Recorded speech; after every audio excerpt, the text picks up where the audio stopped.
Okay, we're late now, guys.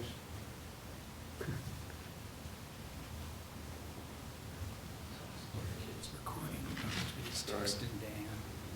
It wasn't your fault. We're waiting on these guys. Get the recording going. Okay. We're just waiting. There we go. More? Am I recording? Hit here, recording in progress. Oh, there we go, sorry. Yep. What is it? Computer or the file? Is this I'll go to the cloud. Recording in progress. okay. Good to go? I'd like to call this meeting to order, regular Town of Bayfield meeting to order for Tuesday, July 7th, 2026. Roll call, please. Trustee Nyberg. Here. Trustee Taylor. Here. Trustee Lyon. Here. Trustee Ackerman. Trustee Trujillo. Here. Trustee McLaurin. And Mayor Ah. Here. All rise for the pledge. Allegiance to the flag of the United States of America and to the republic for which it stands, one nation, under God, indivisible, with liberty and justice for all.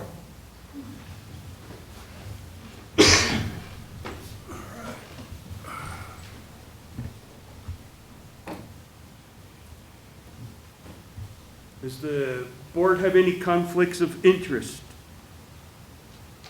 Not at this time. That sounds bad.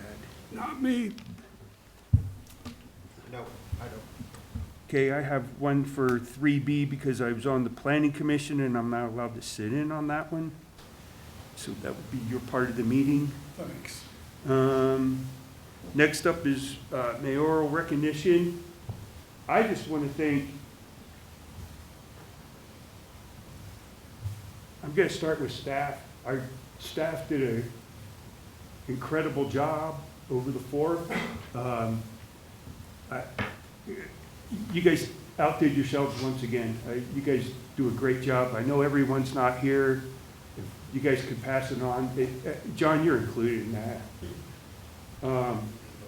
And I know it takes a full team effort, and whether it's, I mean, even Kathy, I mean, it's all part of everybody. And you guys just, you continue to outdo yourselves constantly, and you do a really good job. I would also like to thank the Upper Pine Fire Department. You guys did a fantastic job. Totally professional, way you handled everything. I'm really glad that you guys do what you do, and you're looking out for the community. Tonight we have here Michael Muir, who's acting chief of operations. Is that correct? Yes, sir. I don't know if you want to say a few words for Upper Pine or not, but I definitely want to put a hand out to you and say thank you very much. And you're more than welcome to come to the podium and speak if you like. Thank you, guys. Well, I don't know if I need a podium, just I'd like to echo what you said and thank you guys. From my perspective, from someone who lives in this community, I got to be in the parade, but also see that turnout. That was amazing. I turned the corner in that truck, and I've never seen that many people up and down Mill Street. The smiles, everyone was having such a great time, and I was just happy. I was very proud and happy to be part of it, and really organized everybody for every angle of it. That just went off without a hitch.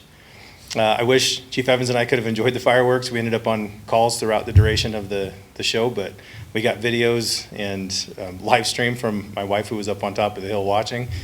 It looked amazing, and it sounded like everybody really enjoyed it. But from our perspective, everything also, we had it planned really, really well.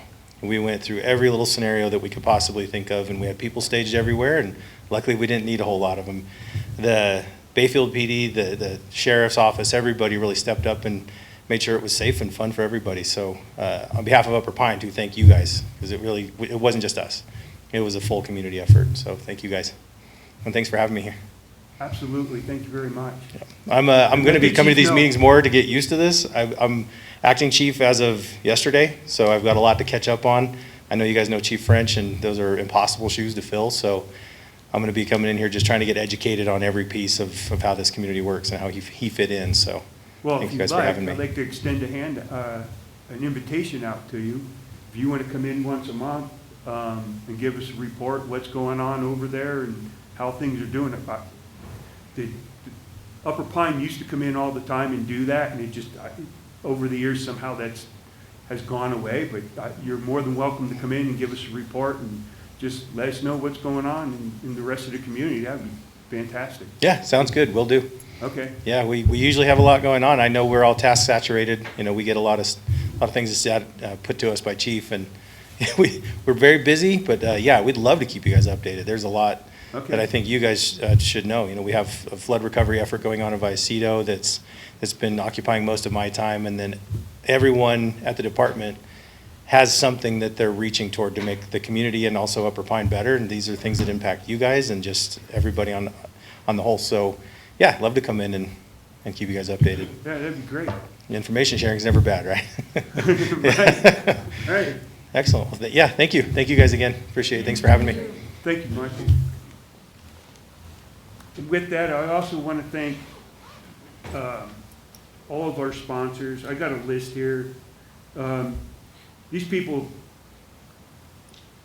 they donated quite a bit of money to help us out with the fireworks, with the parade, donated time, effort, whatever. And they deserve our recognition, and they deserve our community support. So you get a chance and there's something you need or want from any of these businesses, please go by and talk to them and see if you can, keep them in business so they can continue helping the community out as well. And I'll just read down the list. Southwest Ag, they've been doing this for years, helping the town out. 4th of July, I know, and other times too. Black Hills Energy, San Juan Squadron, they did the flyover, in case anybody was wondering who that was. That flyover was fantastic.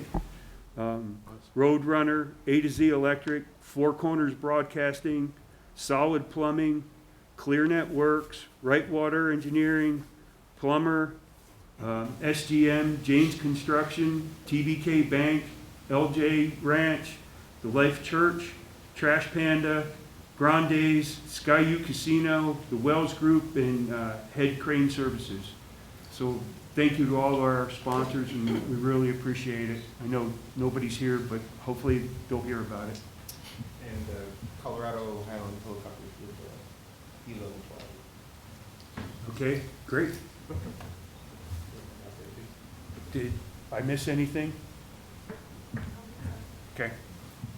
With that, I'll move on to general public input on those things not on the agenda.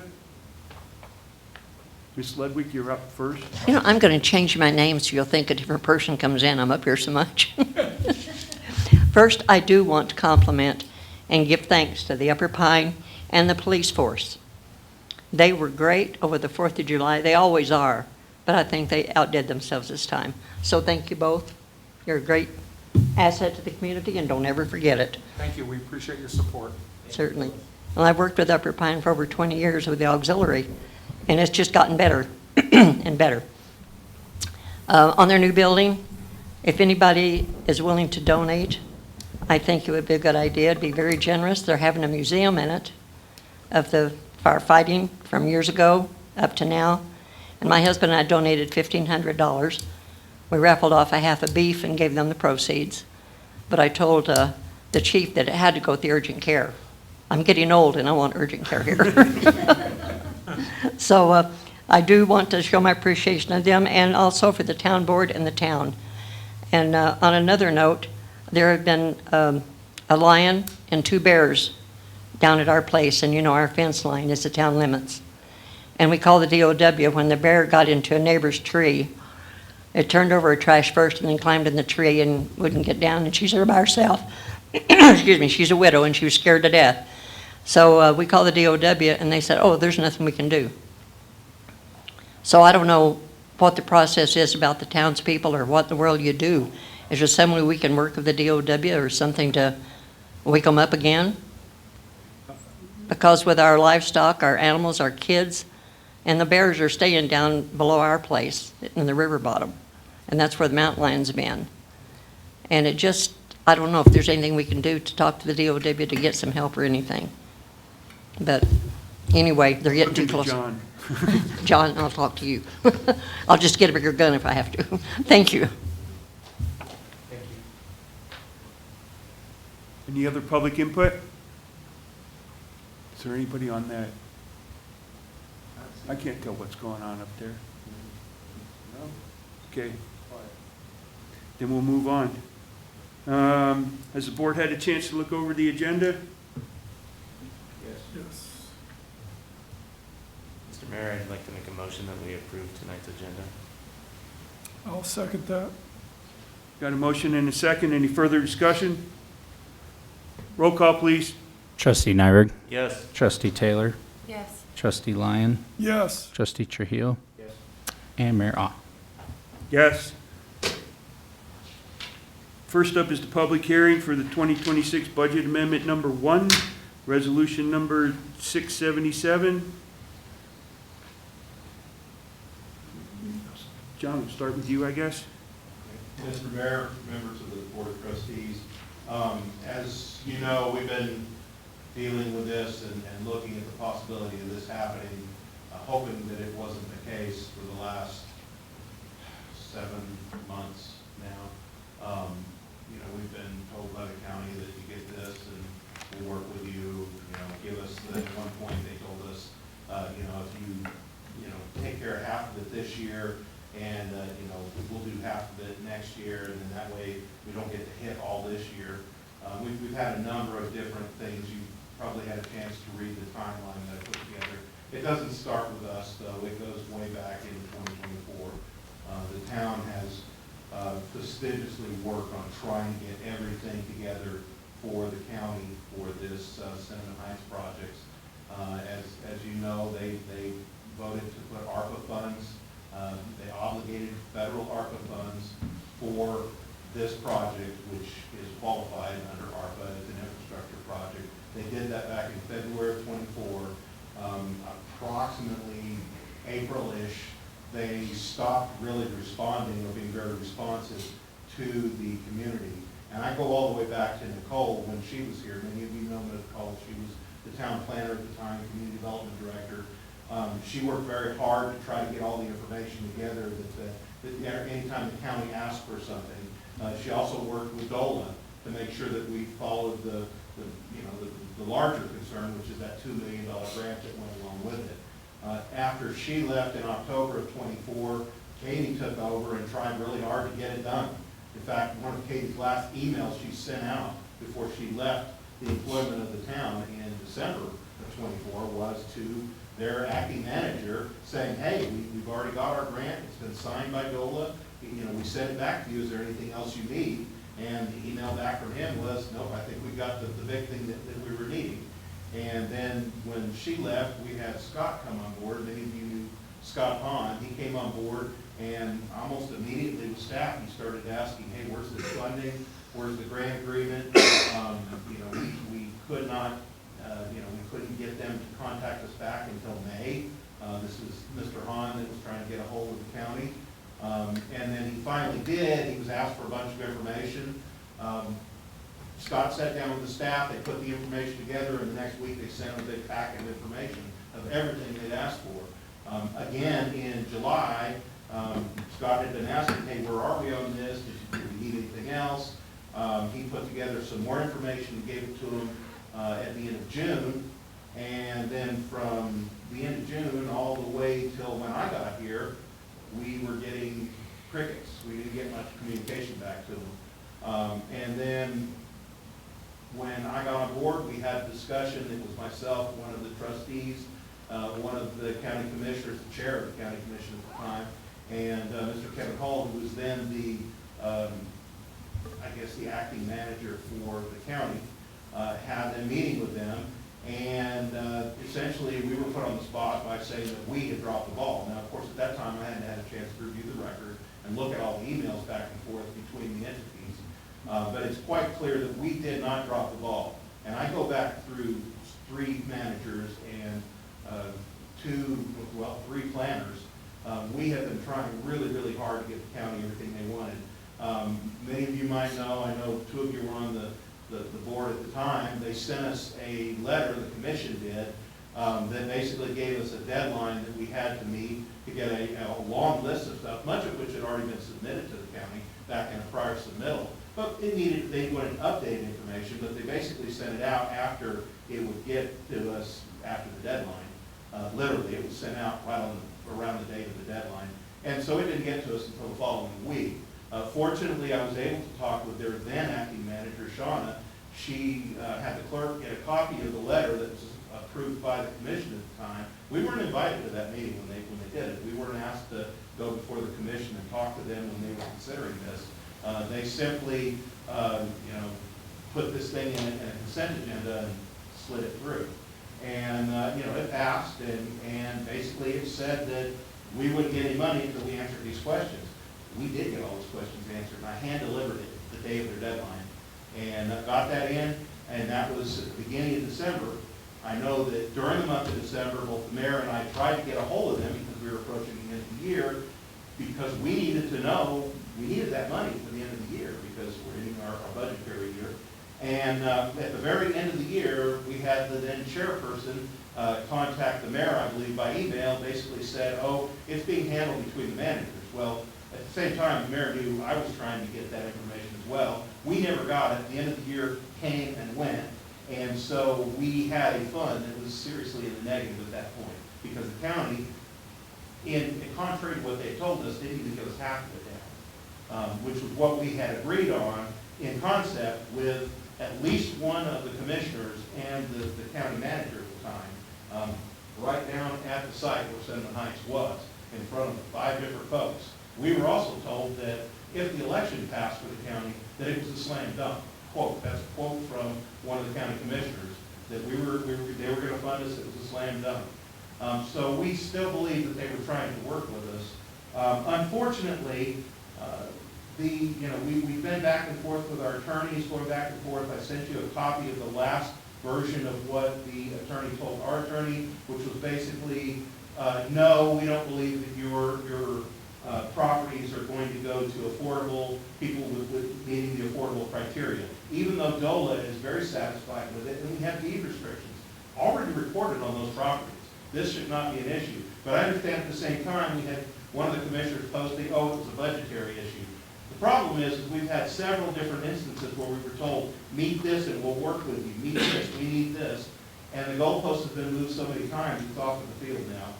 And so basically what we've done is we've gotten to the point now where we're at the mid-year, and we've got to, this is where the bill comes due.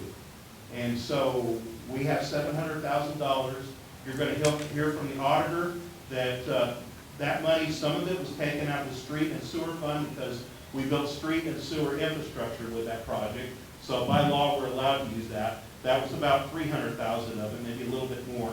And then the other 400 had to come out of general fund. That's what you're looking at tonight. You're looking at the general fund hit.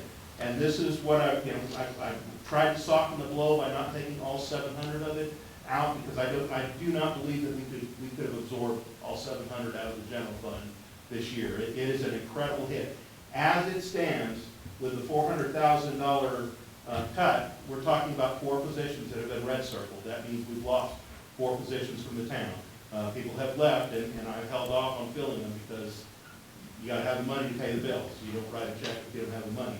So those positions are on hold until either we are able to sell that property and maybe get some of that money back, or next year rolls around and we're able to rebudget it next year. Fortunately, this is a 1-year hit, so next year it's not going to be like this, but it's going to be a dim year as we get towards the holidays. We're really going to have to tighten our belts. I've talked to the staff about this. The recommendations that we have, we went through the staff to talk to about the different things that we have. We've had some capital that we've held off on, trying to make sure that we could make it through the year services too much, because we still have critical services to provide to the town. So that's what we're looking at right now.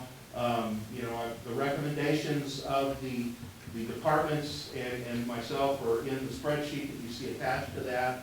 And you can see that, you know, if you look at the revenues, every year when we have to do a budget adjustment, those of you who have been on the board of trustees before know, there's usually, well, this one looks like it's a little bit overspent, so we got to put some money in rock heater to pay Paul.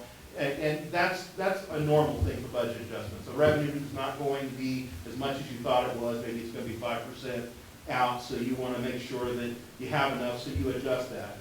This one obviously took into account a much larger loss that we're looking at, which is the loss of that money that we put into the infrastructure out at Cinnamon Heights. So again, the net take from the general fund is it's dropped $400,000 in expenditures overall. Now we have some other funds that are there that are listed. Those are in the category, your water fund that you have on there and your sewer fund. Those are minor adjustments. As you can tell, there's one's $20,000 adjustment, one I think is only $5,000. That's just minor adjustments to keep those two funds in line. That's not related to this county issue that we're dealing with the loss of these funds from the county. So essentially what I'm asking you to do is to approve the budget changes to help us deal with the shortfall. And then we're allowed to come back on a quarterly basis. If we do happen to sell that property by the next quarter, we can come back in and backfill the funds that we've taken out of it, or you can allocate them in another manner if you feel necessary to do that. But at this point in time, looking at the end of the year, with that loss of funding that we were expecting from the county, and it is very clear from that, you probably all heard the language, there is no chance that they're going to fund us, according to their attorney. And they said that was a decision made by their board. I don't know when they made the decision. It would have been nice to attend the meeting to where they did that, but that's their prerogative as a governing body. You know, I will say that I'm hesitant to consider any major business deals without having the grant agreement, so I won't allow that to go forward, any construction to go forward on any future project as long as I'm here, unless we have a signed grant agreement in place. The one error that we made was that we were trying to make the deadline of getting the project constructed by the end of 2026, which is what the ARPA funds require, by the way. And so I know that one of my predecessors pulled the trigger on a construction contract before we had the money in our hands, firmly in our hands. And so that's the situation that we sit at now. Have I ever seen that happen between governing bodies before? Never. In my 30-year career, I've never seen an entity do this and lead another entity on like they were going to fund it. I will tell you this, had the county come forward to us in perhaps May of last year and told us in May, hey, we're not going to be able to have this money, you know, whatever happened to that money is inconsequential. They could have come back and said, listen, we won't have the money to fund you this year, sorry. At that point in time, staff could have then cut that amount of project off, and then we could have maybe put a pin in it, got another grant, and come back and say poured the dry pads and the sidewalks at another time. We actually could have taken about $700,000 off in concrete back early on in the summer. But once July rolled around, they were already pouring the concrete, and it was too late at that time. So again, we should learn something from this. Don't count your chickens before they hatch, even if they look like they're about to hatch. But at the same time, you know, the county's had budget shortfalls, and you know, I don't know where that ARPA money was spent. I was asked by some federal officials if we spent it. They're very interested in knowing where that ARPA money went. And I flat out told them, no, we never got the money.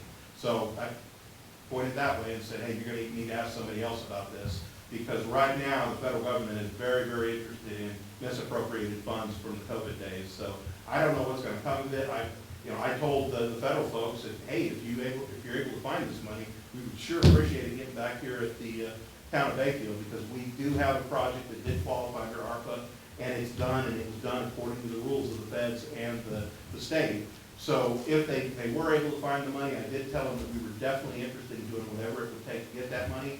But right now, I'm not sure that money exists anymore. So again, I hate to tell you bad news. Sometimes managers are stuck having to do this, and I certainly, I certainly would have loved to know about this and plan about this about a year earlier, because it would have been easier to absorb something like this. This is a huge fight.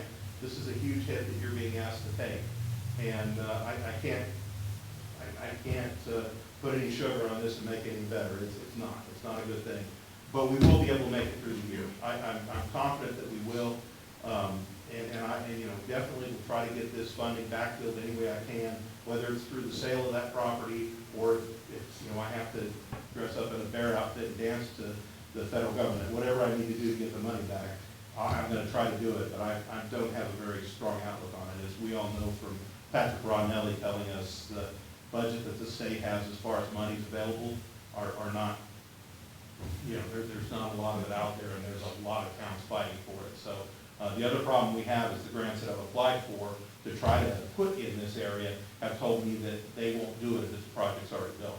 You won't get paid for it retroactively. So I'm running into that right now, and I wish I had better news for you. I really do. I wish I could say that at least the county was going to come up and pay us half, but they have refused to pay us anything. And the last criteria that they gave us was essentially we want to put liens on all those properties before you sell them. And anybody that knows, you can't sell a property if it doesn't have a lien title. There's a lien on it. It just won't work. Your bank won't support it. Their banks wouldn't support it. That was a poison pill, and I think they knew that from the beginning. But I can't believe they didn't. Anybody that's sold a house before knows that. Well, if you're trying to sell your house, it's gotta be clean. So. Moving forward, knowing that we're not going to get the money, and not to rehash it, but when's as quickest we can put that up for sale and try and recoup our money?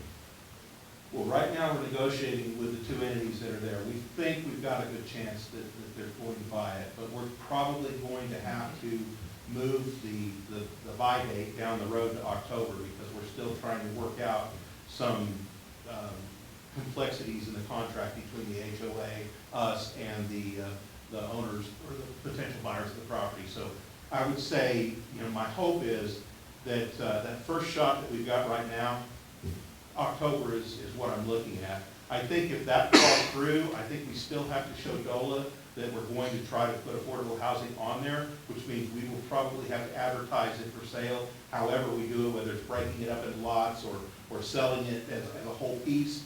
I think that we still are going to have to keep those deed restrictions on there, because remember, we have that $2 million sitting on it too, and I certainly can't afford to give that back.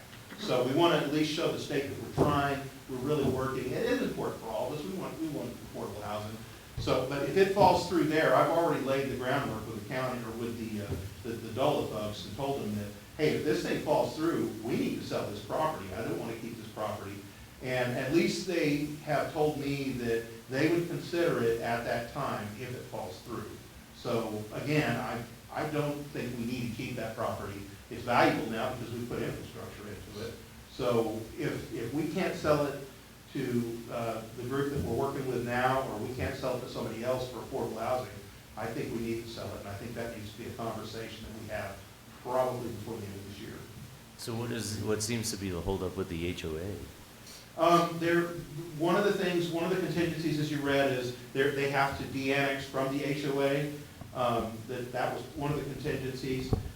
There is another complexity with the Los Pinos ditch that goes through there and the easement that's there, and we're working with them on that as well. I think that right now our attorneys for the ditch company, the attorneys for us, and the attorneys for the HOA are working together to try to get a three-way agreement. The problem is, though, we couldn't foresee that would happen in time to meet that August 15th deadline that we had in that agreement that we put together. So I'm fairly certain that they're going to ask at the next meeting that they move that back to October unless there's a major breakthrough before then. But a lot of folks are out of town, and so these negotiations that are occurring are probably not going to get done until the end of August.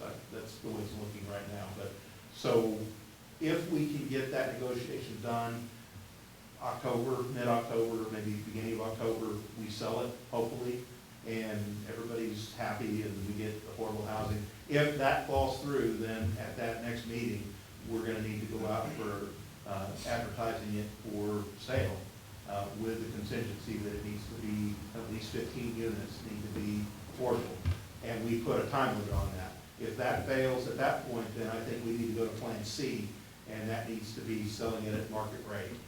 And, you know, whether we divide it up or we sell it as a whole lot, whatever the case is, you know, at that point, I think we take, you know, we look at any reasonable offer at that point. And I would think that point we're gonna be in probably December. We're gonna, the first meeting in December, we probably need to consider that. That's my timeframe. Again, if you guys, if you wanna move it up, or, you know, if something happens that we think we're gonna get it into next year, you know, we might move it back. But, right now, it does not look like it's gonna happen until at least mid-October. I don't know, I'd like to see the process move a little quicker. I was never a big fan of this project, but I wasn't on the board at the time, and I kind of first saw this coming. Deed restriction is kind of really tough. I'm not against affordable housing, I think we do need it, but, you know, it's gonna be kind of a tough sell too. But Brad seems to be doing fairly decent, so I just want to recoup the money as quickly as we can, because, you know, I don't even want to talk about the county anymore, because it's beating a dead horse, and we're not getting anywhere. It's kind of disappointing that, you know, one of the commissioners does live here in town, and it's kind of, but he's only one vote, so it's just one of those things. But whatever we can do to expedite this, to get it done, so we can kind of clean the plate and move on to the next item. Mr. Mayor, Trustee Nyberg, I share that sentiment, and I will tell you, though, it was a unanimous vote against us. I know. But moving forward, I mean, we can't look back at that. We have to go forward and plan ahead and do the best that we can. And so that's why I say if we can expedite this, and, you know, the ditch company's been really great to work with. I don't see an issue there. I don't know much about their HOA, but just if we can, you know, I'd like to see it before October. That's just my opinion. Any other questions, comments from the board?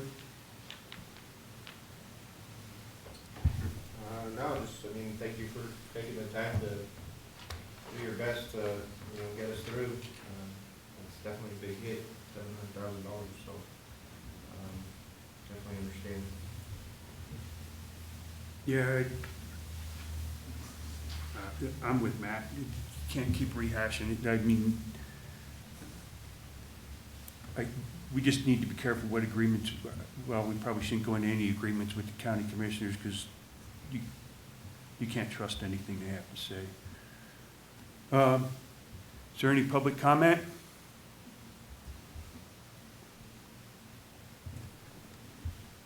Nobody on Zoom? Okay, if there's no public comment, I'm going to close the public hearing for the budget amendment and open up the action agenda item for the 2026 budget amendment number 1, resolution 677.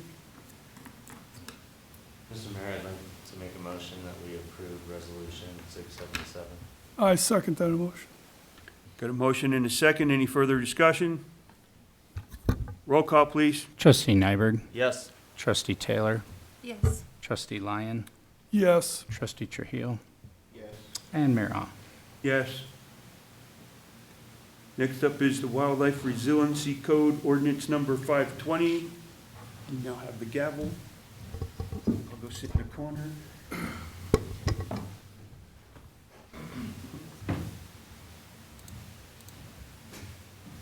Derek Slocum, Town Planner. This is the second reading of the code ordinance 520.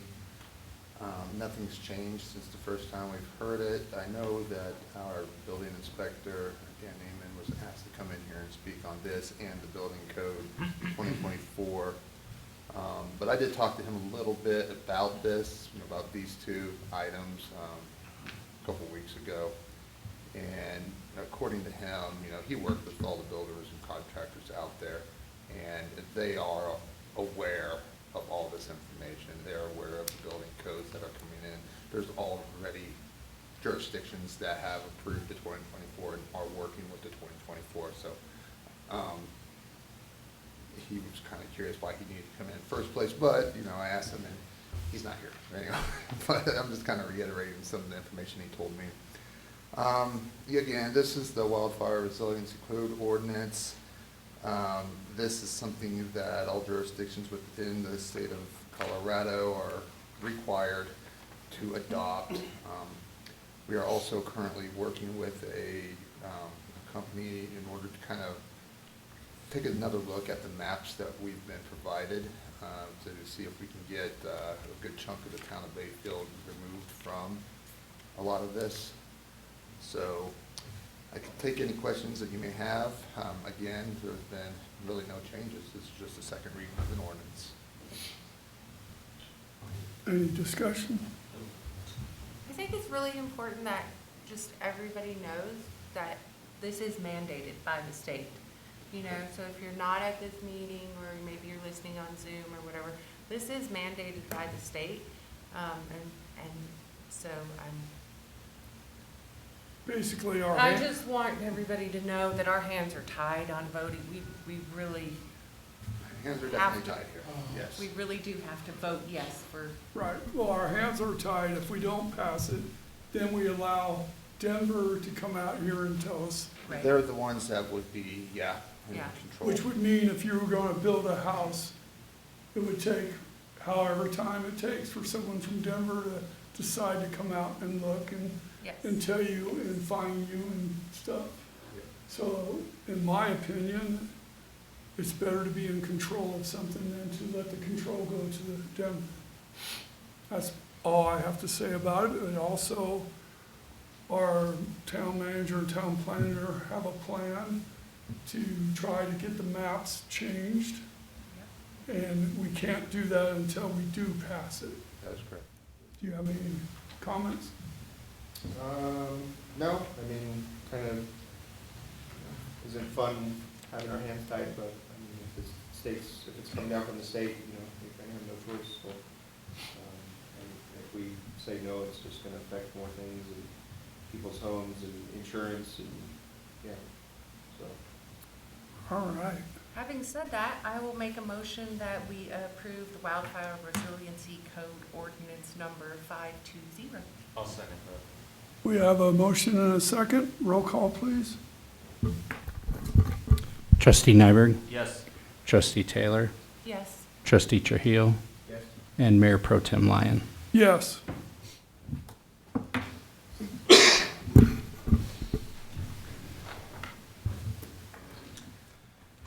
Okay, for action, agenda item 3C, this is the 2024 International Building Code Adoption Ordinance 519. This is, again, very similar to the wildfire resiliency. This is the second reading. Again, required to get 2024 approved, or we get the state of Colorado on our backs. All very similar to the resiliency code. Kind So of, once the it- same sentiments. Right, so once again, you know, if you wonder why the building code in Bayfield changed, it's not on us, Right. so. And again, just again to reiterate with what our building inspector said, contractors, builders, and all that are very aware of what's going on in regards to the 2024 building code. Any other comments from the board? Looking for a motion. I make a motion that we adopt the 2024 International Building Code Adoption Ordinance number 519. I'll second that. Got a motion and a second. Any further discussion? Roll call, please. Trustee Nyberg, Yes. Trustee Taylor, Yes. Trustee Lyon, Yes. Trustee Trujillo, Yes. and Mayor Hall. No. I like voting last. Next up is the consent agenda with the June 2026 expenditures. Trustee minutes from June 16th, Hans Garden liquor license renewal, and Grande's liquor license renewal. Is there anything the board would like taken out of there? Nope, and I make a motion that we approve the consent agenda as listed. I'll second that. Got a motion and a second. Any further discussion? Roll call, please. Trustee Nyberg. Yes. Trustee Taylor. Yes. Trustee Lyon. Yes. Trustee Trujillo. Yes. And Mayor Hall. Yes. Board of Trustees reports and requests for future agenda items. I'm just going to reiterate one more time. Great job, staff. Thank you. And the town thanks you. We have a lot of good workers on this staff. I'd just like to call out real quick Derek and his son. They were animals out there. They were all over the place working hard, and they're not alone. We have an amazing crew here, especially in Public Works and PD and Parks. His son actually took second place in the firecracker run, and he came out and worked a 12-hour day with us, so that was impressive. I want to call out Bryce Coy, too, because he stepped up with Mark Robinson. Mark's, as some of you know, Mark's dad lives up by Dolores? Uray, I think, right? Does that sound right? Dolores. Okay, yeah, and the fire was kind of threatening Dad. Mark had to go on short notice, and Bryce really stepped up, worked with us, worked with all the other departments, and he was there, worked tirelessly all day into the late evening, and filled in very well, and their crew did an excellent job, so I just want to call him out for that. I want to second that because, yeah, he jumped in there and he just took control, kind of last minute deal. Also want to call out Dustin and his fiance, Joe, Ben, all those guys with Parks and Rec. Everybody worked their tail off that day, and I think it was I told Bryce, in the absence of leadership, be a leader, right? And I said, and if anything gets messed up, we're blaming you, so just so you know. And he said, I got it, and he You got to did. blame the new guy. he did great. But please thank the rest of the staff at your staff meeting this week, and maybe next week if they're not all back yet. Just let them know the board's really appreciative, and the town is really appreciative of all their hard work. I had a question about couple of the emails that came in to the trustees about, the events and fireworks and whatnot. Are we, I feel bad not responding, or is it, do we need to respond to these people that email us, or do we, I forwarded it to you and Derek and Dustin, so I don't know what the protocol is for that. My heart goes out to these people that are reaching out, and I want to give them something, because I don't want to be like crickets, because they're taking the time to email us as trustees, and none of us responded to them. So, and I know there's nuances to that. So I don't know what the protocol is. For the mayor and trustee Trujillo, I think most, if not all, of the ones that we had sent to us, we responded back. And usually what we did, because we're not the fire experts, it was, the call has always been, and will always be, with the fire department, because they're the ones that know the conditions and that understand that. Bruce and I think it was Bruce and Greg put something together that was really a good description of what they were doing. So I sent that out to everybody. Not everybody agreed. I had one person that jumped in and said, but you're polluting the air, and they jumped off on a lot of other tangents, and I don't answer it when it gets to that point. Basically, we have the expert that knows about it respond back, and we try to do that. We don't always get to respond back on everything, but we did put out public messages to try to echo what the Upper Pine put out, because they're the ones that know. And it wasn't a done deal. If the air speed had picked up to 12 miles an hour, 8 miles an hour, whatever it was. We actually give it 7. 7. If it had picked up, they would have canceled it, and we do that all along, because we don't want it to be harmful either, but you use the experts that we hire, and we do have a good fire department. I've got to say that, and I've been in it for a while, and I've had county fire departments and city fire departments, and for our size of town, and really, I would stack our fire department up against any fire department I've ever been associated with. They are absolutely professional, top notch. Their organizational skills were fantastic. Even somebody didn't have the right placards on their vehicle, and they were right on top of them, and writing notices for that. And to me, that's a well-trained, organized fire department, and I hope that people appreciate that, because I mean, I have been and seen other places, and I've seen fire departments that are largely unorganized, and you guys, you have a top-notch organization here, and I am proud to work with the folks, and I feel comfortable at night going to bed, knowing that these folks were the ones that were watching out for us in the evening. Again, we let them answer that because they were professionals. I think the mayor sent an email out to some folks as well, and the same thing, if you have a question, you don't know the answer, whether it's over something that relates to a council item or something in town, you're always welcome to contact the staff and let us know. Sometimes you hear about this stuff before we do, so we certainly appreciate it. We will try to respond back. We don't always get back to all of them. Yeah. We will try to respond back, and there's a lot of them we try to put out public, like we did with Sarah and Bruce's.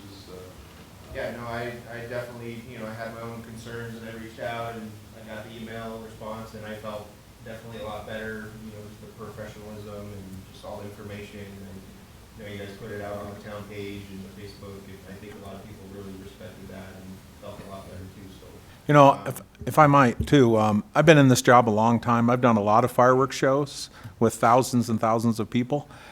This was probably one of the finest run processes I've ever been involved in.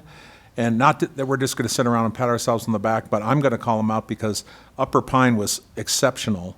I think they really planned for every eventuality, and they had a really tight grip on the wind. The wind was a little breezy in the afternoon. If you were out there, you know that. But the cutoff was 7 miles per hour. The chief said, if it's over 7, we're calling it. And I think that was responsible. Things that people don't know. We arrested a DUI that night when people were leaving. Our county deputies that were down at 5:16 arrested a drunk driver, and then we had a motorcyclist drive recklessly through the crowds down Bayfield Parkway that came by me at about 90 miles an hour and almost hit a woman. We're still looking for him. We think we have him identified. At the very end, about 11:30, we were tasked with, a couple came to us and said they were missing their 13-year-old friend, female.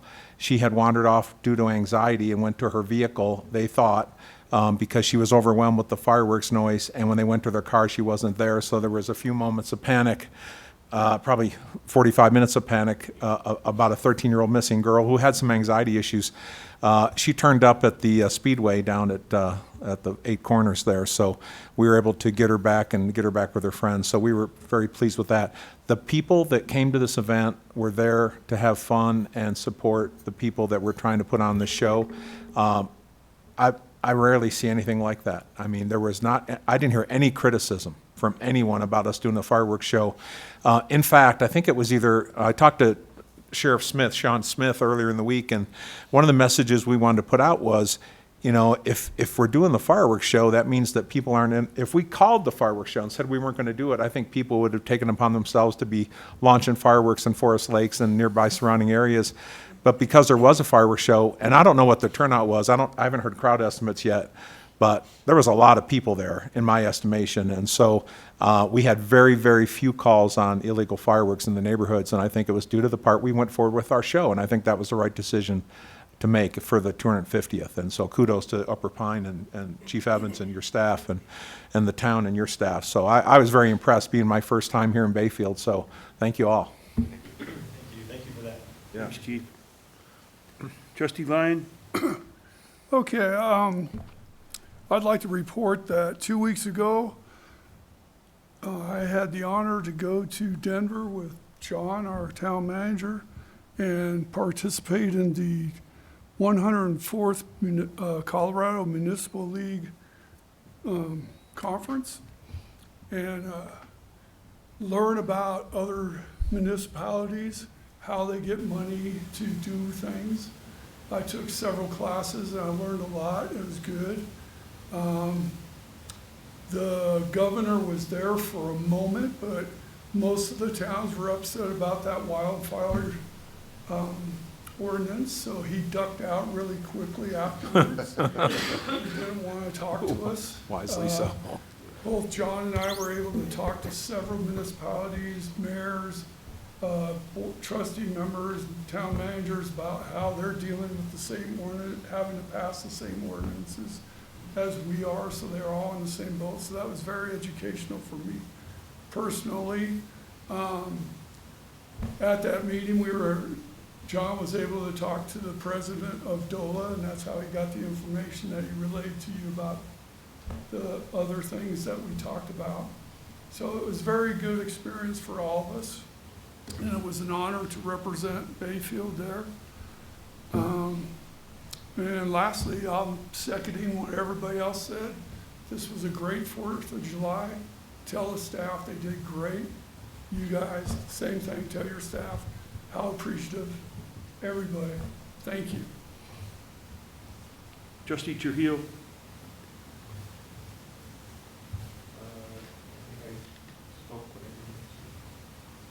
Trustee Nyberg? Nothing to report at this time. Trustee Taylor? I had someone say to me, or I saw someone post something that the street sign at South Clover and Bayfield Parkway is missing. So, I don't know if we're actually missing a street sign, but I thought this would be a good time to mention it. Which was that? South Clover and Bayfield Parkway. I think that one's been missing for a while. I saw that post. Yeah, so I just thought I'd mention that in case it had been brought forward. We'll check on it. Awesome. Other than that, I don't think so. I've been to a lot of fireworks shows in Bayfield and a lot of Bayfield parades, and this one was excellent as usual, but maybe even a little bit better because of the 250. So, thank you guys. Share with you one of the vendors at the end of the day. I meant to bring that up. I'm talking to each one of the vendors that was there. They're trying to break down while the fire department's clearing the blast zone. And I walked over to the hot dog guy and I said, well, how did it go for you this year? And I tried to ask every one of them. This guy goes, my God, we only sold 1,200 hot dogs last year. This year we sold 2,800 hot dogs. That's a lot of hot dogs. Yeah. So, That's 1 out of 20 trucks down there. Yeah. Most of those trucks went through 3 batches of food where they sent people out to go get loaded up, brought it back, went through that, sent them out again. Almost everybody down there. Oh, but I've got, you know, I don't know how I count how many people are. Does anybody have a crowd estimate? Potties are. I want to check the one that, I know the chief's going to get me the drone footage, and I'm going to estimate it based on that, but I was sitting there looking at the crowd that came in after the parade, and there were almost a couple thousand people in that group that just swarmed. I mean, it went from nobody there to everybody's kind of walking around like this. There was a huge line at the beer tent. I mean, all the vendors right there started having people that were hungry, you know, order stuff. I mean, it looked like we had a couple thousand. And if you look at that over the whole day and you compare, maybe in the past we've had 2,500 people there in estimates that I've seen in the past. If just the hot dog guy is an estimate, we may have had 5,000 people there. I mean, we didn't have room for any more parking, I can tell you that. They were parked. In fact, they probably had to move a few of them. I know we were having them park in places they weren't supposed to park. I will say I saw the Denver news clip of the 4 municipalities that had fireworks, and Bayfield was right there. Yep. On the Denver On News? the Denver And I news. followed up with their site, and I said, it went fantastic, sent them some photos, and what do you know, bet they won't print there. Yeah. But I did follow up on I saw it that. on I saw the that. news. It said 4 municipalities out of the entire state. Picked on Gunnison, there are 4 small ones, Gunnison, Cortez, us, and Meeker. Right. So, We had the best, I'll bet. we bet you we did. But it was great to see the big name Bayfield right there. Yep. Well, maybe they should send that to the Herald. They won't print it. I said something to them too. I know. Good work, everybody. Maybe they should send it to the